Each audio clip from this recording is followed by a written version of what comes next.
Israel, America और Iran के बीच छिड़े संघर्ष से पश्चिम एशिया में एक बहुत बड़ा संकट खड़ा हो गया है। इसका प्रभाव भारत पर क्या होगा, ये जानना आपके लिए बहुत इंपॉर्टेंट है। अभी जो लेटेस्ट जानकारी प्राप्त हो रही है उसके अनुसार ईरान ने पश्चिम एशिया के कई देशों के एयरपोर्ट्स और होटल्स को निशाना बनाया है। इसके पीछे एक्सपर्ट्स ये मान रहे हैं कि कहीं ना कहीं ईरान अंतर्राष्ट्रीय समुदाय पर दबाव बनाना चाहता है कि वो इजराइल और संयुक्त राज्य अमेरिका को ईरान पर हमला करने से रोके, क्योंकि एयरपोर्ट्स और होटल्स देशों के नागरिकों के प्रमुख पॉइंट्स होते हैं, तो वो अंतर्राष्ट्रीय समुदाय पर दबाव बनाना चाहता है। साथ ही इसके अंतर्गत आप ये भी समझिए कि जो ये खाड़ी के देश हैं, यहां लगभग 90 लाख भारतीय रहते हैं।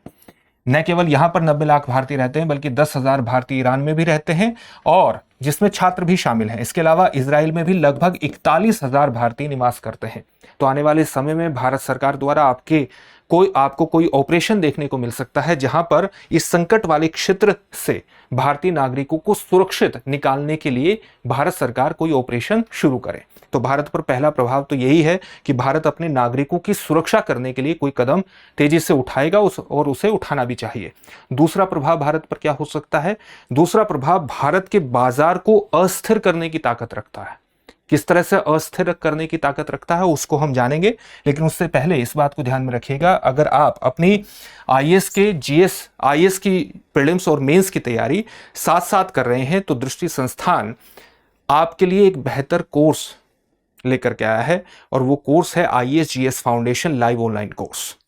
ये आपके लिए बहुत ही बेहतर कोर्स होगा अगर आप प्रीलिम्स और मेंस की इकट्ठी तैयारी कर रहे हैं, क्योंकि आपकी प्रीलिम्स और मेंस की इकट्ठी तैयारी करवाने के अंतर्गत इस कोर्स का विशिष्ट महत्व है।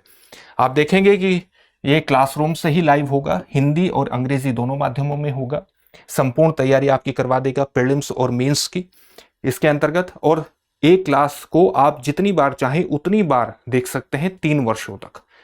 तो 3 वर्षों तक क्लास की वैधता रहेगी, जितनी बार चाहे उतनी बार देखें। एडमिशन लेने के लिए डिस्क्रिप्शन में दिए गए लिंक पर जाइए और अपने एडमिशन को ले लीजिए, या दृष्टि लर्निंग ऐप डाउनलोड कर लीजिए, वहां से भी आपका एडमिशन सुनिश्चित हो जाएगा। भारत का बाजार किस प्रकार से अस्थिर हो सकता है पश्चिम एशिया के इस संकट की वजह से, उसको जान लेते हैं। आप जानते हैं कि भारत जो है वो अपने कच्चे तेल की जरूरतों का लगभग 85 से 88%, ये बदलता रहता है, आप अभी जो लेटेस्ट आंकड़ा आया है उसके अनुसार लगभग 88% से भी ज्यादा भारत अपने कच्चे तेल की आपूर्ति करता है, एक तरह से आयात करता है। उसके अंतर्गत ये देशों का बड़ा महत्व है, पश्चिमी एशिया के देशों का। हालांकि ईरान पर भारत ने अपने पिछले कुछ समय में कच्चे तेल के आयात पर निर्भरता को बहुत कम किया है, जब अमेरिका ने उस पर प्रतिबंध लगा दिया था। आप जानते हैं कि वर्ष 2018 में जो व्यवस्था थी joint comprehensive plan of action, Donald Trump इससे बाहर निकल गए और उसके बाद ईरान पर उन्होंने प्रतिबंध लगाए। 2018-19 में भारत ईरान से लगभग 9% कच्चे तेल की अपनी आपूर्ति की आवश्यकता को पूरा करता था। अपनी आपूर्ति कहां से करता था? 9% ईरान से करता था। लेकिन धीरे धीरे ईरान पर निर्भरता को कम किया गया और 2024-25 में स्थिति आ गई कि भारत ईरान से केवल 0.04% ही अपने कच्चे तेल की आपूर्ति के लिए निर्भर है। तो ईरान से आपूर्ति प्रभावित होने का इतना कोई डर नहीं है, क्योंकि उस पर आपूर्ति पहले ही बहुत कम हो चुकी है।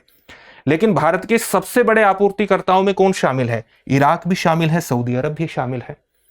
और इराक, सऊदी अरब, यूएई, कुवैत, इनका जो कच्चे तेल का ट्रांजिट होता है वो कहां से होता है? मुख्यतः ये यहां से होता है, ये स्ट्रेट ऑफ हॉर्मुज से होता है, फारस की खाड़ी और ओमान की खाड़ी को जो जोड़ता है, और ये अरेबियन सी है।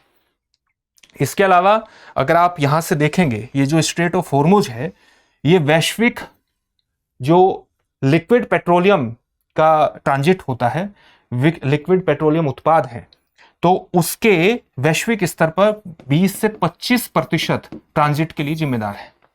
यहां से प्रतिदिन 15 मिलियन बैरल पर डे का जो कच्चा तेल है वो यहां से ट्रांजिट होता है। इसके अलावा जो वैश्विक एलएनजी है उसका 20% वैश्विक एलएनजी का जो ट्रांजिट है वो यहां स्ट्रेट ऑफ हॉर्मुज से होता है।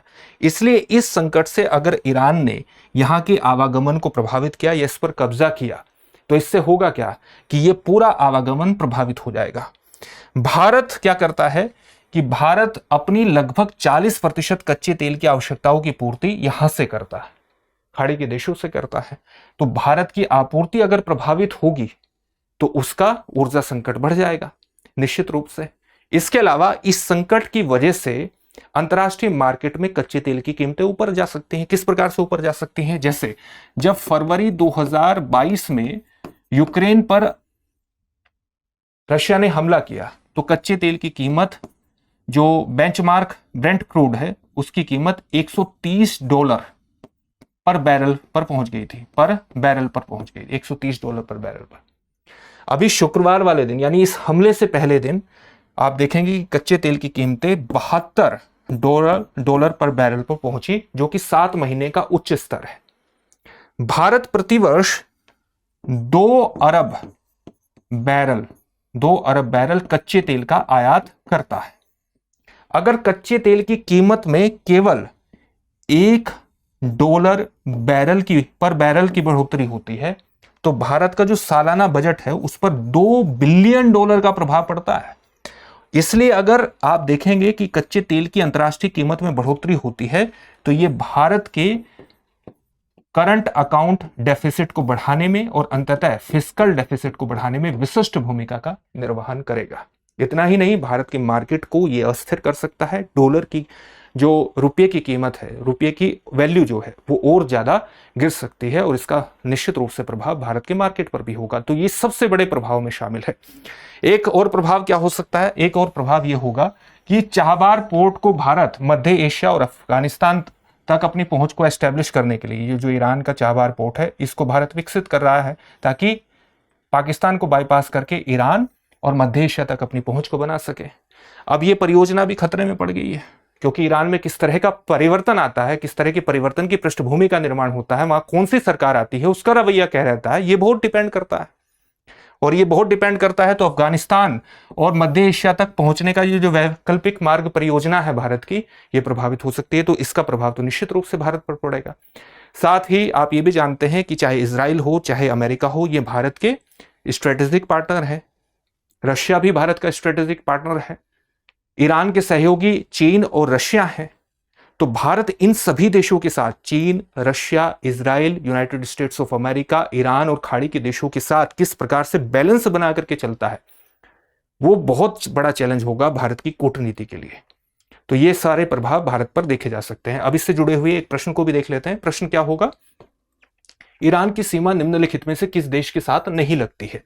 आपके सामने ऑप्शंस हैं, अफगानिस्तान, तुर्कमेनिस्तान, अजरबैजान या उपर्युक्त में से कोई नहीं। इस प्रश्न का उत्तर कमेंट बॉक्स में कमेंट करके जरूर दीजिए। साथ ही अगर आपको हमारी वीडियो अच्छी लगती है तो वीडियो को लाइक जरूर कीजिए, अपने दोस्तों के साथ शेयर कीजिए, चैनल को सब्सक्राइब जरूर कर लीजिएगा। आपका सब्सक्रिप्शन हमारे लिए बहुत बड़ी प्रेरणा का स्रोत होता है। धन्यवाद।